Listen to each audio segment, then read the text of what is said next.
Hello, welcome to Buzzing with Cousin Talk. How's everybody doing out there? Everybody being safe? I want to shout out to the frontline COVID workers, those hard working firefighters. Shout out to the firefighters, food bank, all the volunteers. Thank you for what you do in the community. We got a great show in store for you today, and let's get going. Our first guest is the director of a multicultural arts organization right here in Seaside. It's a great organization. We're happy to have this gentleman here. Please welcome from Palenke Arts, Juan Sanchez. Hey! Juan, welcome to the show. Hey, how's it How going? are you, my friend? Good to see you. How are you doing, Cousin Johnny? Great to see you. I appreciate you coming on Of course. and letting people know about your great organization. Juan, where are you from and how'd you get in Monterey? So How'd you end up? So I'm originally from Malaga, Spain, the birthplace of Pablo Picasso and Antonio Banderas. Beautiful. Yeah, and from Andalusia. But I've been in Monterey almost 30 years, 29 plus years. Wow. I came here to study. I went to UCLA, and after going to UCLA, I met my wife to be over there, and we got married. The first thing we did after getting married was to move up to Monterey, and we've called this place home for all that time. You know, it's such an amazing place to call home, and we're rooted here. We got family, we got friends, we got community engagements from church to school to businesses, music, of course, and now Palenke Arts. Oh, that's great. What do you have? You have two kids, Juan? I have three kids. One who lives in Barcelona, Spain. The other one is in Berkeley. They're a third year junior studying chemistry, and I have a Monterey High sophomore, a 14-year-old, soon to be 15. They're great kids. That's my alumni, Monterey, a million years ago. Yeah. Oh, okay. Anyway, I'd like to tell us about your organization. What's Palenke Arts? Yeah. So how did it start? Yeah. So Palenke Arts is it's a small arts organization with big dreams, with with a big, very bold vision. We started about 5 years ago as a fiscally sponsored organization under the Action Council, and we imagined creating something that did not exist here in Seaside, which is a multicultural arts center. As you know, Carmel is heavy, has a lot of investment in culture and arts. You know, they have all these beautiful theaters and the galleries and so on. Pacific Grove, kind of the same. The Monterey has the theaters, the museums, Yak, all these wonderful things. And Seaside is always kind of like lagged behind. And even though there's lots of musicians and artists here in Seaside, there was not a place to gather them together. So I've been blessed to connect with a lot of folks in our community. I share my dream with them, and I try to get them excited. And sure enough, after 5 years, we're starting to do a lot of interesting projects and having a lot of wonderful events and classes. We offer right now a number of classes virtually, even though we're going to start doing outdoor stuff soon. And we are continuing our presenting season. We have world music artists that we're doing virtually. So a lot of different things. Our big dream is to get our own building. Right now we're at Martin Luther King School of the Arts in Seaside on Broadway, but we're hoping that 10 years from now, we will have a state-of-the-art multicultural art center, a place where many people can come and learn without regards for the cost of things, that we can have a lot of people out the door and make it sustainable and thriving and inclusive. That's really great. Yeah, you're going to get that place. It's going to be great. You said Oh. you've been there 5 years. Well, we've existed for 5 years. We've been here now. In October will be 4 years. It'll be 4 years. So we're starting year 5 now. We're starting of programming. Yeah, it's exciting to continue doing the work, but of course, COVID times, like, we just got our 501c3 as a nonprofit this year, and we were like ready to go to the next level. And we have in a lot of different ways. We have we keep adding professional pieces and great teachers and board members. We have a great board, volunteers, but it's tricky. You meet like this and like, it's not the same. It doesn't feel like warm and cozy. We're going to get through it. And, I've seen some of the stuff that you've been doing virtually, and it's great. We're going to get through it, Juan. Thank you. Yeah. I love what you're doing too. All the shout outs to the businesses and organizations that you believe. We gotta try to do that. Yeah. You got to do great work. You're doing great work, Johnny. We live in this beautiful community, and we have to help each other out. And we're now Palenke is open to. Is there an age? I mean, can a guy like me, can I start drumming if I want to? Yeah, exactly. So we have programs that have an age range. Like our chorus is for kids between 8 and 12. Our hip hop dance class, I think the range is from 8 to 15. And all that stuff is on the website. For somebody like you, you can come to the West African drumming, which is happening on Sundays at the park. We just started this last week. Roberts Lake. We're doing everything physically distant. We got all the masks and all that stuff, because what we want to do is everything the right way. But most of our classes are for elementary school kids, and there's now some classes that are for middle school, and we're planning on adding a couple more for high school kids and special workshops. We're like, one of the things that we're getting ready for is in a month is a Day of the Dead, Dia de los Muertos. We're going to do family workshops, so families can create, parts of the decoration and create a little altar, a little ofrenda to put it out there here in Seaside. We're trying to figure out where we can do it safely and all that. It's all tricky, I've been to a couple of your events at Laguna Grande, and it was really great. I really enjoyed that. You had like a Latin band there that one day, and they were the whole place was dancing. It was really great. Oh. So we can go on the website, and then you've got a list of classes. Right. Yeah. We have a number of classes, and registration can be done online. I think we have right now 10 classes listed.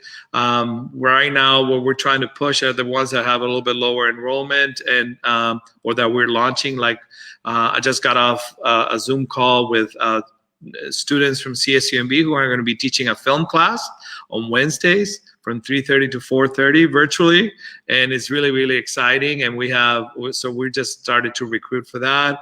We're looking for more singers for our Wednesday class, the chorus class, as well as hip hop dancers, and also ballet folklorico.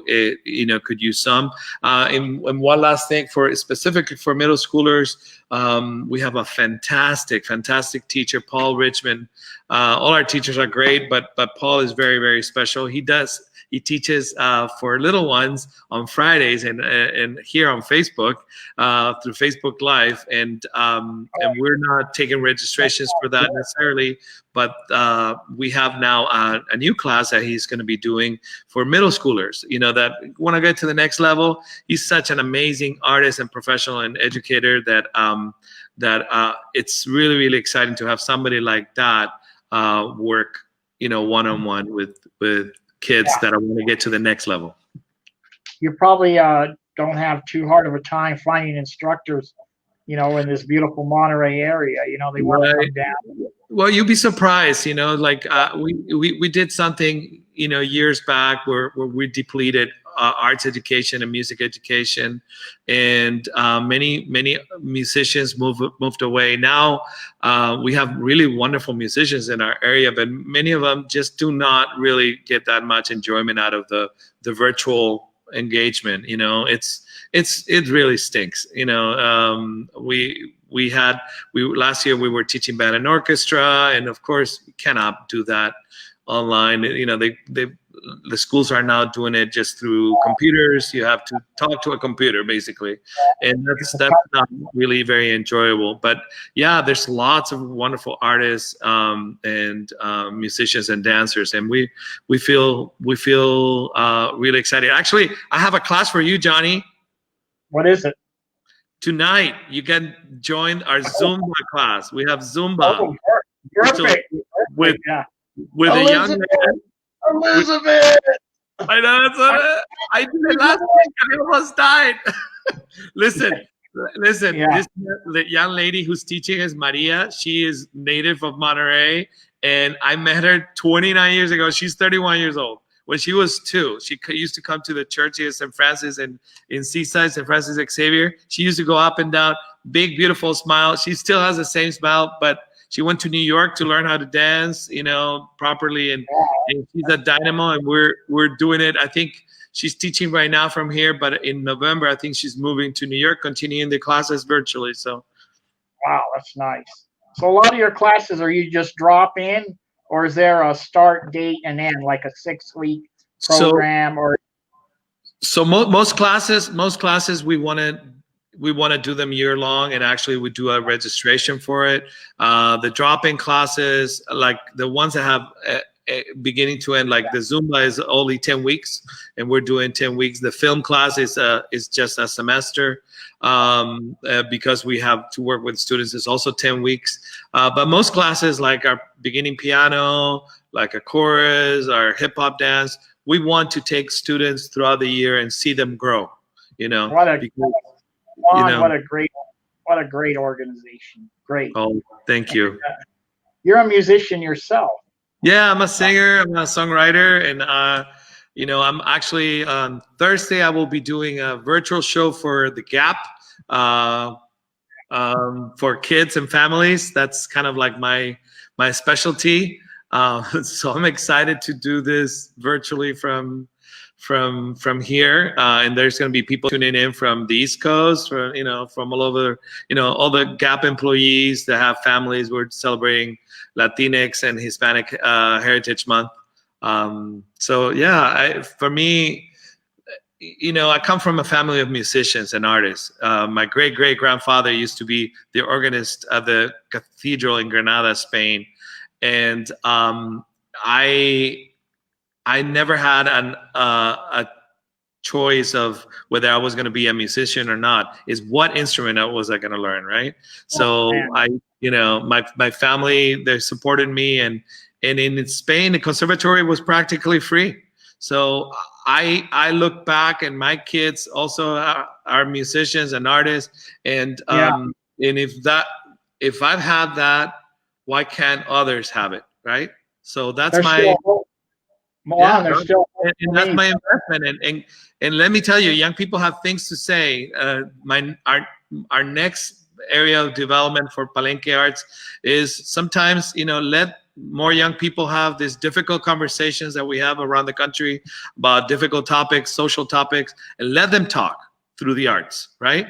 And let it be and express themselves. Not, I see, unfortunately, in our area, all these broken folks and and kids and stuff. And I think if we had more arts, music, dance involvement, that creates discipline, self-esteem, cultural pride, connection with community. And my kids, the chorus kids, have sung for the past few years for over 5,000 people. And imagine if you've sung for 5,000 people and done a solo, do you think you're going to be afraid to go to do a job interview? You're not, right? You know, Yeah, right. Yeah. it builds you up. You got this. So Juan, I think I got one of your CDs. oh, you do? Juan, was it a Juan Sanchez ensemble? Yes, Is that very good. you?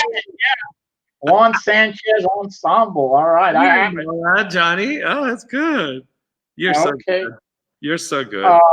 Juan, before I let you go, do you have fundraisers, or how do people donate? I mean, Yeah, so the website, we try to make it pretty easy, and for folks, we have tapped into a lot of folks that wanted to help us out, and every concert that we've had, especially recently, we've made them like our own little fundraiser, because COVID has kind of like put us back a little bit, right? We had to cancel major fundraisers and stuff. So you can go to the website at palenkearts.com, or you can text Palenke, Palenke, to the number 44321, and it also takes you there. But yeah, the website is the easiest. Our next event is going to be a Cuban music concert on October 24th, and it's a group that came over here a year ago, and it was sold out. Everybody loved them.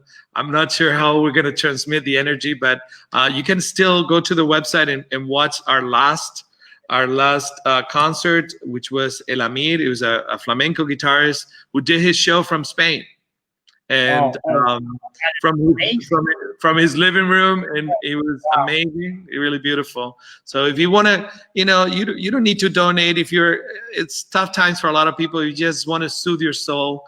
Go to the website, check out the videos of the kiddos singing, yeah, soothe your soul. I love it. Yeah, we all have to do our part, and I think artists and musicians, we have to not just like look for, oh, come on, help us out, but also to heal. We all heal together. I love it. Okay, Juan, really appreciate you coming on to the show and sharing your beautiful organization with us. And please, if you have an event or anything, call me and go on my page and go ahead and promote it. Just do it. Wonderful. Because we want to promote you and your organization. And Juan, take care and have a great day. And thank you so much. Thank you so much, Cousin Johnny, and to all your fans out there. I know you have lots. Thank you so much. Take care. Thank you. Yep. Bye, Juan. Hi, Cousin Johnny. Bye. Okay, Juan Sanchez. Thank you. Palenke Arts. Before we have go to our second guest, I'd like to shout out to the world famous Sardine Factory, serving food for 50 years on the world famous Cannery Row. Your owners, Ted Balistreri and Bert Catino, will welcome you. They're now serving in these two beautiful pavilions that they built because of this COVID-19. They're really nice. I mean, they've got carpeting, everything. But anyway, they're elegant. They're serving now lunch to go only, but they're serving lunch to go, and then dinner to go or inside the pavilions. Give them a call, 373-3775, 373-3775. Tell them Cousin sent you. All right, here we go. Our second guest is a musician, horse trainer, whisperer. He's coming today he's at a secret location right now in Montana. And we'd like to welcome one of Monterey's favorites. Please welcome Mike Beck. Hey. Hi, Mike. Welcome to the show. Yeah, thank you for having me. Can you hear me and see me okay? Everything's great. How's the air quality and everything over there? Everything okay? It's a little better today. I've been painting my horse trailer, and I went out there to just have the roof to do, and man, there was a ton of ash on it, so I had to clean it up pretty good. So that was kind of an indicator that Yeah, we've been getting the west, the whole up here. We'll get the whole west coast, burning. yeah. You are, yeah. Mike, your ties to Monterey. Where did you grow up, and how did you end up in Monterey? Actually, how I ended up here is I'm the youngest in the family of three kids, and my dad he was in the Navy when I was born, and so I didn't have to move around because he retired. My parents were like 10 years older than kids my age, which was pretty Yeah, unusual because my folks got married before the war. And yeah, so anyway, I ended up. So my dad went to work for the Naval Postgraduate School and worked there. So I didn't have to move around like my older brother and sister did. So Monterey's always been home. And we lived outside of town, up up Jocelyn Canyon, and there was it was quite different, as you know. You grew up in Monterey, didn't you? yeah. Yeah, Spaghetti Hill. yeah. I love Spaghetti Hill. Um, so there was no right across the we lived off. We didn't live right on the canyon, but we could ride our horses. We kept the horses at home there, and we could ride across the canyon and go up. And there was the Work Ranch. It was called. That's all where Clint's got all that deal out there, and a bunch of those homes in Deer Flat. So we could ride from there over to Ray Hackworth's over September Ranch in the valley, Carmel Valley, and so it was a great place to grow up. Really great. Yeah, really great. Yeah. When did you pick up the guitar and start playing? I got my first guitar. There's quite a little story with that, cousin.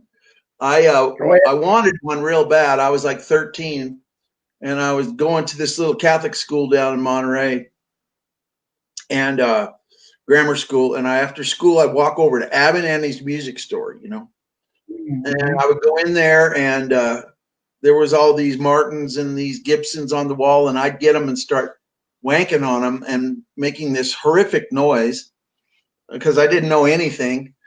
Still don't. But anyway, one day the salesman said, "Hey, kid, come here," and Abernathy's was on two levels, so you come in off Alvarado, and then you go down these stairs, and down below is where the pianos and the sheet music were. That wasn't interesting to me. I wanted to be up where the guitars and amps and drums were.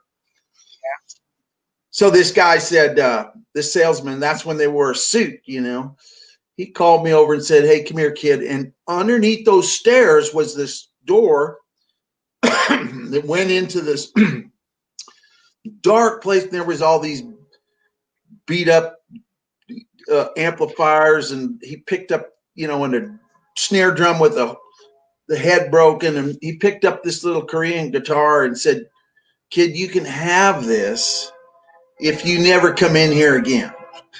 Oh man, what a deal! What a deal! Yeah. Yeah. And so it was really hard to learn. The only way to really learn for me was, I mean, was to just listen to records and try to figure out on your own. It was a tough. Now kids can go to YouTube and discover all kinds of ways to Yeah. assault the instrument, but that's the way I did it. Well, something right happened because we really enjoy your music. I tell Oh, you. thank you so much. Appreciate it. Which artists influenced your career, like your style, or Well, there's so many because I write, so I'm really interested in songwriters. Um, uh, so of course, the songwriters is the Bob Dylan and the Guy Clark and the Joni Mitchell, Gordon yeah, Lightfoot, Neil Young, Tom Petty. And on guitar, I was pretty influenced by years ago. Well, I just learned how to play like Woody Guthrie songs, you know. And That's so great. when I started to play electric, I really was already interested in Don Rich. He was the guy that played the lead guitar for Buck Owens. And Bakersfield sound is an amazing sound that Nashville Yeah. doesn't even want to recognize. But that was an incredible sound coming out of California. Bakersfield sound. That's great. I love that. Yeah. Yeah. And then there's a guy named Clarence White. That's my main guy. He played guitar with the Byrds, and he was a session guy. And so I'm a big Clarence White fan, huge. Mike, I really enjoy your music and songwriting. You bring the listener into your song. And like I've been watching your Shut In Sunday show, and Thank you. you know that song that I picture that horse Poncho. I Oh, picture him. I picture him. For some reason, in my mind, he's an Appaloosa, or maybe not. But anyway, I picture Poncho, and I picture being on the Chisholm Trail in my Woody wagon. Yeah, There you go. yeah. Hey, I want to ask you. I saw a picture of you with a Morris Minor Woody. Is that yours? The one I was talking about. Yeah. My first car was a 1961 Morris Minor sedan. Oh yeah, those are great. Those are really great. Yeah. God, you'd go over Carmel Hill in second gear. I mean, it just had no power. This one's got a Datsun engine, so it's a little more power, but not much more. Yeah. That's The guy awesome. that had it put a Datsun engine in there. Yeah. Oh, good. Mike, you got some albums out, right? You bought a couple CDs that you have out. I have seven records out. Wow, that's great. Over the years, you know, they just they kind of go in this quality of, you know, self-producing your records. It's a learning curve going into the studio. It's a completely different approach to playing. So I wish I could go back and you know, re-record some of those. I might, but then I got to work with some really great people on this last thing I did with the Saints. It was called the Saints. It wasn't the Bohemian Saints. It was the Saints. And that was with some LA guys, and that was their idea, and it was really cool. I learned a lot. I saw that on your website. Yeah. You've done some touring in Europe too. Like, did you tour in Europe a couple times? Or? Well, yeah, how I got to Europe, and when I talk about Europe, I mean Scandinavia. I started going there helping people with their horses, and it was like a clinic, they called it. You know, people would bring their horses, and I did that for 20 years, twice a year. So I would go to Sweden, Norway, England a little bit, Finland just once, but Sweden, Norway, and Denmark, all over. Yeah. And so I would play when I was there. And then the last few times I went, I didn't do any horse clinics. I just played. And so it's interesting going overseas and doing that game. Oh yeah, great. I looked at your bio, and it's really great that you were featured in the featured performer in the National Cowboy Poetry event. Congratulations for that. I think I've been a featured performer there probably 18 times. Wow. And it's really it's a great get together every year. This year we can't have it because of COVID, but it'll come back, and it's a really incredible event, and people come from all over the world there just to be around something. Well, my take on it, I go, why do these people give a shit about cowboys? They've never been on a horse or anything, but they're looking for something that has authenticity to it. Yeah. That's real. The whole world is searching for that now. And as my humble opinion, as the world gets more and more high tech, people will be looking for something that's got some heart in it, some real feeling. where that cowboy poetry that you're talking about, do they change locations every year, or is it always the same? It's in Elko, Nevada, and Yeah. it's always been there. It's very attached to the National Endowment of the Arts, and so it's a year. And there they have this old hotel that George Gunn, who owned the Sharks, may he rest in peace, but he was a huge supporter of the arts, of the Western arts. And so there's a museum there. There's a gift shop. There's a performance center in this old classic Elko called the Pioneer Hotel, man. It was something else. But yeah, that happens all the time. And it's year round things that the Western Folk Life Center is involved in. It's really cool. I know Monterey, they used to have a cowboy poetry at the fairgrounds. They still do that event, or? No, they used to do it at the they did it at the fairgrounds, I think, just maybe once or twice. But they did it at they used to do it down at the Doubletree, that the Steinbeck Forum down there. Oh yeah, okay, yeah. I would like to go if it comes back. Oh, it's And yeah. yeah. And there was a magazine that I can't remember the name, but they had they listed 13 of their best cowboy songs, and 2 of the 13 were yours. So congratulations for that. No, it was Western Horseman. Yeah, yeah, yeah. Playboy magazine. Yeah. And are we really enjoy you and a lot of musicians around Monterey. They've been doing the virtual shows, and you're keeping our minds good. I mean, active, and we appreciate that. And are you going to continue doing that? I am going to continue doing it, and my hope is that when the dust settles on this whole COVID thing, it has devastated the music industry. But Yeah. Maybe a phoenix will rise from the ashes.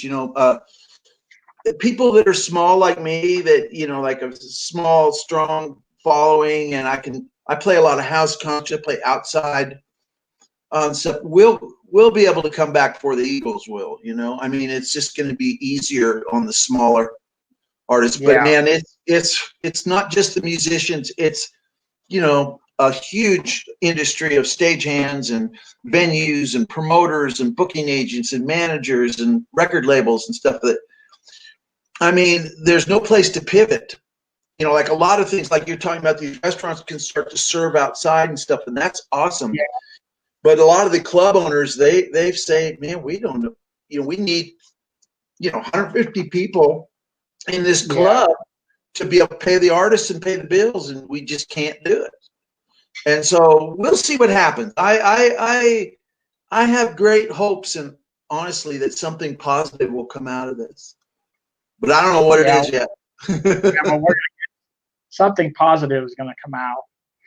Well, just what what you guys or the musicians playing in town virtually, I mean, that's positive. So, and now they may still do it every now and then, and so something positive is come out. I'd like to keep up with it so that when when I can tour again, that I mean, the sky's the limit on this. What's really cool, what's really interesting about this being able to live stream is there's no gatekeepers. So in other words, I have a lot of people say, oh, you'd be great at this festival, or you'd be, and I can't even get those people to send me an email back to say, get out of here.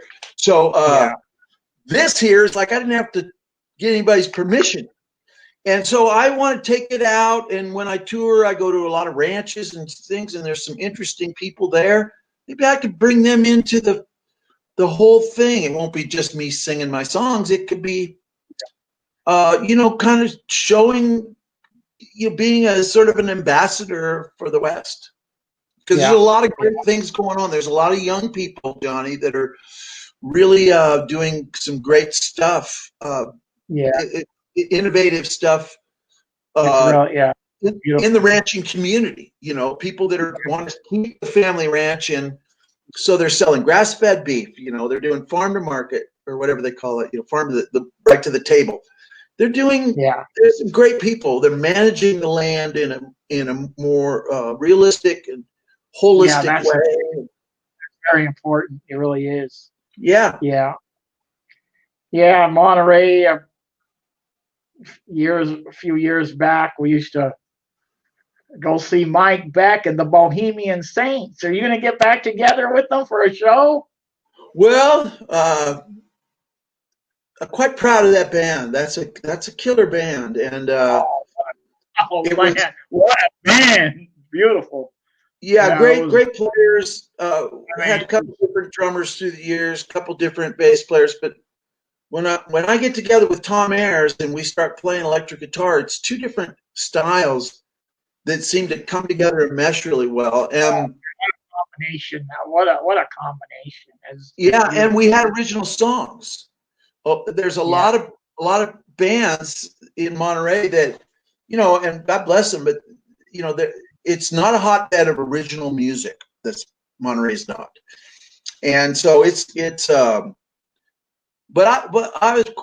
we will play again, and when we do, it's just so fun. It's so easy and so fun, you know, and it rocks. And I'm not just saying that. It's a pretty cool thing. I'm quite proud of being able to play with these great players. You guys did a show at the Pacific Grove Arts Center. You tore it up. I love it. That place is a good venue. Well, that's why I liked going there, you know, because I liked finding a hall, finding a place, kind of the way the Grateful Dead did it and stuff. And because the bars, they go, oh, you got to play some Jimmy Buffett songs, or you can't play this loud. And I thought, fuck them. We can do whatever we want, you know. And when we get our own venue, like it's called four walling in the business. You rent the hall. It was like we could do whatever we want, you know. And that's what people are begging for. I worked a bar that night that you guys played, and I went and bought 3 cases of Beck's beer for the event. Did you sell it? Yeah, we sold out, I think. Yeah. There we go. Yeah, People get thirsty listening to the Bohemian Saints. They get really thirsty. That's it. Are you coming to Monterey in the near future to real soon visit? I'm coming real soon. I'm October 3rd and 4th. I'm doing a concert over in the foothills of the Sierras near Jamestown at a horse facility. I'm doing a concert there Saturday night. Sunday, I'm going to do a horse demo. And I haven't been to, you know, my hometown in too long because of this whole lockdown thing. So I'm going to come down and do some other things. But I was going to play a gig way out in Carmel Valley on a friend of mine's place. He had a small festival there once. But the fire thing, it's too sketchy right now. So I'm actually talking to Michael Jones, the chef. Do you know Michael Jones? Yeah, the chef. Yeah. Yeah, there's something I might be able to do something.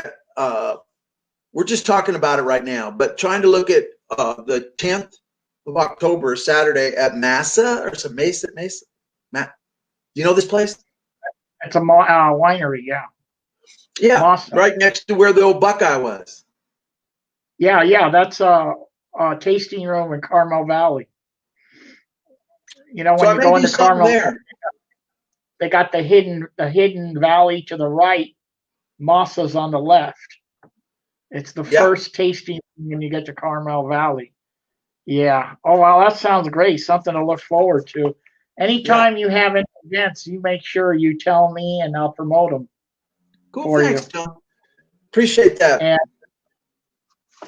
before I let you go, I want you to, I know that everybody knows you as Mike Beck, musician, songwriter, but not too many people know about your horsemanship and what you do, and you know, your love for horses. Can you tell us a little bit about that? How did that happen?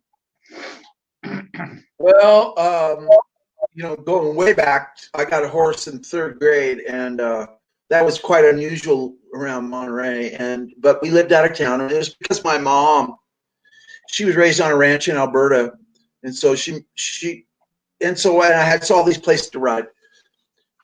I'll make it real short, but up on Mount Toro, the Bill Dorrance and his brother Tom, they're both gone, but I wanted to be around them as much as I can, and those guys didn't set out to do it, but they pretty much changed, not for everybody, but they made a huge impact in how people think about horses and cattle. And so, and then I went and cowboyed when I got out of high school in northeastern Nevada, which is such an incredible, it has nothing to do with Las Vegas. It's beautiful and big ranches. I worked on a place there called the Spanish Ranch for a couple of years, over 2 million acres. And so then I would cowboy, then I go play some music, and I do both.